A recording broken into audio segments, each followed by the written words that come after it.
ಬಳ್ಳಾರಿ ಜಿಲ್ಲೆಯಲ್ಲಿ ಆರದ ಗಾಲಿ ಜನಾರ್ದನ್ ರೆಡ್ಡಿ ಅವರನ್ನ ಇದೀಗ ಪೊಲೀಸರು ಸ್ಥಳಕ್ಕೆ ಕರೆದುಕೊಂಡು ಬಂದಿದ್ದಾರೆ. ಗಲಭೆ ನಡೆದ ಸ್ಥಳದಲ್ಲಿ ಸ್ಥಳ ಮಹಜರು ಪ್ರಕ್ರಿಯೆ ಇದೀಗ ಆರಂಭ ಆಗಿದೆ. ಜನಾರ್ದನ್ ರೆಡ್ಡಿ ನೀಡಿದ್ದ ದೂರಿನ ಹಿನ್ನೆಲೆ ಇದೀಗ ಪರಿಶೀಲನೆ ನಡೀತಾ ಇದೆ. ಘಟನೆಯ ಸಮಯದ ವಿವರಗಳನ್ನು ಪೊಲೀಸರಿಗೆ ನೀಡಿದ್ದಂತಹ ಜನಾರ್ದನ್ ರೆಡ್ಡಿ ಸ್ಥಳದಲ್ಲಿ ಮರು ನಿರೂಪಣೆ ಮಾಡುತ್ತಿದ್ದಾರೆ ಅಧಿಕಾರಿಗಳು. ಸಾಕ್ಷ್ಯ ಸಂಗ್ರಹಕ್ಕೆ ಒತ್ತು ನೀಡುತ್ತಿದ್ದಾರೆ ಪೊಲೀಸರು ಕೂಡ. ಫಾರೆನ್ಸಿಕ್ ಮತ್ತು ತನಿಖಾ ತಂಡಗಳ ಹಾಜರಿ ಇದೆ. ಭದ್ರತೆಗಾಗಿ ಸ್ಥಳದಲ್ಲಿ ಹೆಚ್ಚುವರಿ ಪೊಲೀಸ್ ಪಡೆ ನಿಯೋಜನೆ ಕೂಡ ಮಾಡಲಾಗಿದೆ.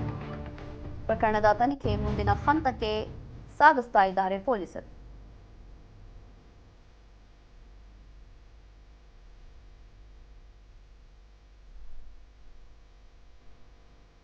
ಬಳ್ಳಾರಿ ಜಿಲ್ಲೆಯಲ್ಲಿ ಆರದ ಗಾಲಿ ಜನಾರ್ದನ್ ರೆಡ್ಡಿ ಅವರನ್ನ ಪೊಲೀಸರು ಆ ಒಂದು ಸ್ಥಳಕ್ಕೆ ಕರ್ಕೊಂಡು ಬಂದಿದ್ದಾರೆ. ಎಲ್ಲಿ ಗಲಭೆ ನಡೆದಿತ್ತು, ಎಲ್ಲಿ ಫೈರಿಂಗ್ ನಡೆದಿತ್ತು, ಗಲಾಟೆ ನಡೆದಿತ್ತು, ಆ ಒಂದು ಸ್ಥಳಕ್ಕೆ ಜನಾರ್ದನ್ ರೆಡ್ಡಿ ಅವರನ್ನ ಪೊಲೀಸರು ಕರ್ಕೊಂಡು ಹೋಗಿ ಮಹಜರು ಪ್ರಕ್ರಿಯೆ ನಡೆಸ್ತಾ ಇದ್ದಾರೆ. ಜನಾರ್ದನ್ ರೆಡ್ಡಿ ನೀಡಿದಂತಹ ದೂರಿನ ಹಿನ್ನೆಲೆ ಪರಿಶೀಲನೆ ನಡೀತಾ ಇರುವಂತದ್ದು. ಇನ್ನು ಘಟನೆಯ ಸಮಯದ ವಿವರಣೆ ಎಲ್ಲವೂ ಕೂಡ ಪೊಲೀಸರಿಗೆ ನೀಡುತ್ತಿದ್ದಾರೆ ರೆಡ್ಡಿ. ಯಾವಾಗಾಯ್ತು, ಹೇಗಾಯ್ತು, ಯಾರೆಲ್ಲ ಇದ್ರು, ಪ್ರತಿಯೊಂದು ಕೂಡ ಮಾಹಿತಿಯನ್ನ ಪಡಿತಾ ಇದ್ದಾರೆ. ಹಾಗಾಗಿ ಸ್ಥಳಕ್ಕೆ ಕರ್ಕೊಂಡು ಹೋಗಿ ಜನಾರ್ದನ್ ರೆಡ್ಡಿ ಅವರನ್ನ ಈ ಒಂದು ನೋಡಿ, ಇದೇ ಒಂದು ಸ್ಥಳದಲ್ಲಿ ಅವತ್ತು ಫೈರಿಂಗ್ ನಡೆದಿತ್ತು, ಗಲಾಟೆ ನಡೆದಿತ್ತು, ಗದ್ದಲ ನಡೆದಿತ್ತು, ಎಲ್ಲವೂ ಕೂಡ ಬಳ್ಳಾರಿಯ ಇದೇ ಒಂದು ಸ್ಥಳದಲ್ಲಿ, ಅದರಲ್ಲೂ ಕೂಡ ಜನಾರ್ದನ್ ರೆಡ್ಡಿ ಅವರ ಮನೆ ಮುಂದೆನೆ ಇದೆಲ್ಲವೂ ಕೂಡ ನಡೆದಿತ್ತು. ಹಾಗಾಗಿ ಆ ಒಂದು ಸ್ಥಳದಲ್ಲೇ ಎಕ್ಸಾಕ್ಟ್ ಆಗಿ ಅದೇ ಪ್ಲೇಸ್ ಕರ್ಕೊಂಡು ಹೋಗಿ ಇದೀಗ ಮಹಜರು ಪ್ರಕ್ರಿಯೆ ನಡೀತಾ ಇದೆ. ಅದರಲ್ಲೂ ವಿಶೇಷವಾಗಿ ಸ್ಥಳದಲ್ಲಿ ಮರು ನಿರೂಪಣೆ ಮಾಡಿ ಅಧಿಕಾರಿಗಳು ಸಾಕ್ಷ್ಯ ಸಂಗ್ರಹಕ್ಕೆ ಹೆಚ್ಚು ಒತ್ತನ್ನು ಕೊಡ್ತಿದ್ದಾರೆ. ಏನೆಲ್ಲ ಆಯಿತು, ಯಾವ ಟೈಮಲ್ಲಾಯಿತು, ಎಷ್ಟು ಜನ ಬಂದಿದ್ರು, ಹೇಗಾಯಿತು, ಪ್ರತಿಯೊಂದು ಕೂಡ ಇದೀಗ ಜನಾರ್ದನ್ ರೆಡ್ಡಿ ಅವರ ಹತ್ರ ವಿಚಾರಣೆ ನಡೆಸ್ತಾ ಇದ್ದಾರೆ. ಸ್ಥಳಕ್ಕೆ ಕರ್ಕೊಂಡು ಹೋಗಿ ಈ ಒಂದು ಪ್ರಕ್ರಿಯೆ ಆರಂಭ ಆಗಿದೆ.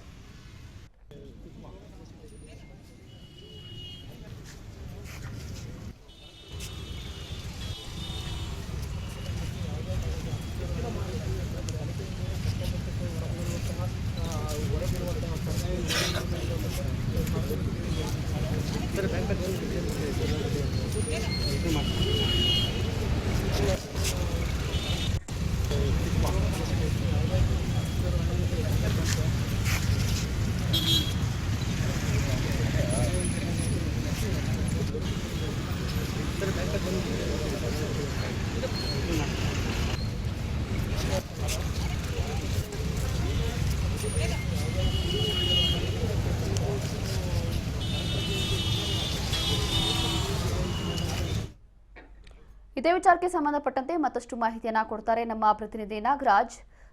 ನೋಡ್ತಾ ಇದ್ದೀವಿ ಈ ಒಂದು ದೃಶ್ಯಗಳಲ್ಲಿ ಜನಾರ್ದನ್ ರೆಡ್ಡಿ ಅವರ ಮನೆ ಮುಂದೆನೆ ನಡೆದಿರುವಂತಹ ಘಟನೆ ಇದು. ಇದೇ ಒಂದು ಸ್ಥಳಕ್ಕೆ ಪೊಲೀಸರು ಕರ್ಕೊಂಡು ಹೋಗಿ ಈ ಒಂದು ಮಹಜರು ಪ್ರಕ್ರಿಯೆ ಆರಂಭ ಆಗಿರುವಂತದ್ದು. ಹಾಗಾಗಿ ಸದ್ಯಕ್ಕೆ ಹೇಗಿದೆ ಅಲ್ಲಿ ಪರಿಸ್ಥಿತಿ? ಮತ್ತೆ ಏನಾದ್ರೂ ಪತ್ತೆ ಆಗಿದೆಯಾ? ನೋಡಿ, ಘಟನೆ ಆಗಿದ್ದು ಕೆಲ ದಿನಗಳ ಆದ ನಂತರ ಮತ್ತೊಂದು ಬುಲೆಟ್ ಕೂಡ ಪತ್ತೆ ಆಗಿತ್ತು ಜನಾರ್ದನ್ ರೆಡ್ಡಿ ಅವರ ಮನೆ ಮುಂದೆನೆ. ಹಾಗಾಗಿ ಇದೆಲ್ಲವೂ ಕೂಡ ಗಮನದಲ್ಲಿ ಇಟ್ಕೊಂಡು ಈ ಒಂದು ಪ್ರಕ್ರಿಯೆ ಆರಂಭ ಆಗಿದೆ. ಸದ್ಯಕ್ಕೆ ಹೇಗಿದೆ ಪರಿಸ್ಥಿತಿ?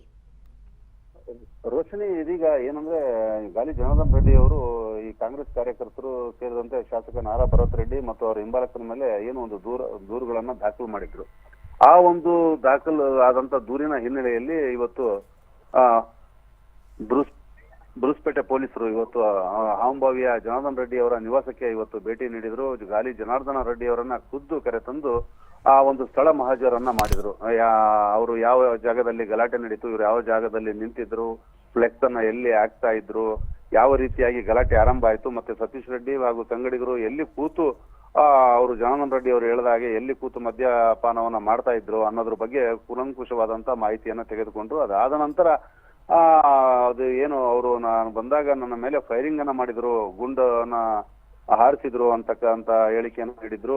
ದೂರಲ್ಲೂ ಕೂಡ ಅದೇ ಹೇಳಿಕೆಯನ್ನು ದಾಖಲಿಸಿದ್ರು. ಹಾಗೇನೆ ಒಂದು 3 ಗುಂಡುಗಳನ್ನು ಕೂಡ ಅವರು ನೀಡಿದ್ರು. ಹಾಗಾಗಿ ಇವೆಲ್ಲ ಹೇಳಿಕೆಗಳನ್ನ ಕಂಪ್ಲೇಂಟ್ ನಲ್ಲಿ ಇರ್ತಕ್ಕಂಥ ದೂರನ್ನ ಆಧರಿಸಿ ಪೊಲೀಸರು ಇವಾಗ ಒಂದು ಸ್ಥಳ ಮಹಜರನ್ನ ಮಾಡಿರ್ತಕ್ಕಂಥದ್ದು. ಅದಲ್ಲದೆ ಜನಾರ್ದನ್ ರೆಡ್ಡಿ ಅವರ ಅಹಂಭಾವಿ ನಿವಾಸಕ್ಕೆ ಹೆಚ್ಚಿನ ಒಂದು ಪೊಲೀಸ್ ಬಂದೋಬಸ್ತನ್ನು ಕೂಡ ಏರ್ಪಡಿಸಿರ್ತಕ್ಕಂಥದ್ದು. ಯಾವುದೇ ಸಂದರ್ಭದಲ್ಲಿ ಏನಾದ್ರೂ ಕ್ಷುಲ್ಲಕ ಕಾರಣಗಳಿಗೆ ಮತ್ತೆ ಒಂದು ಗಲಾಟೆ ಸಂಭವಿಸಬಹುದು ಅನ್ನೋ ಹಿನ್ನೆಲೆಯಲ್ಲಿ ಇವತ್ತು ಹೆಚ್ಚಿನ ಒಂದು ಪೊಲೀಸ್ ಬಂದೋಬಸ್ತನ್ನ ಮಾಡಿದ್ದಾರೆ. ಇವತ್ತು ಯಾಕಂದ್ರೆ ಡಿ ಕೆ ಶಿವಕುಮಾರ್ ಅವರು ಉಪಮುಖ್ಯಮಂತ್ರಿಗಳು ಇಲ್ಲಿ ಈ ಒಂದು ಗಲಭೆಯಲ್ಲಿ ಮೃತಪಟ್ಟ ಕಾರ್ಯಕರ್ತರ ಮನೆಗೆ ಒಂದು ಭೇಟಿ ನೀಡುವ ಹಿನ್ನೆಲೆಯಲ್ಲಿ ಯಾವ್ದಾದ್ರು ಏನಾದ್ರು ಅಕಸ್ಮಾತ್ ಆಗಿ ಗಲಾಟೆ ಸಂಭವಿಸಬಹುದು ಅನ್ನುವಂತ ಹಿನ್ನೆಲೆಯಲ್ಲಿ ಇವತ್ತು ಹೆಚ್ಚಿನ ಪೊಲೀಸ್ ಭದ್ರತೆಯನ್ನ ನಗರಾದ್ಯಂತ ಮಾಡಿರ್ತಕ್ಕಂಥದ್ದು Roshini. Yes sir, thank you Nagaraj ನಿಮ್ಮೆಲ್ಲ ಮಾಹಿತಿಗಾಗಿ.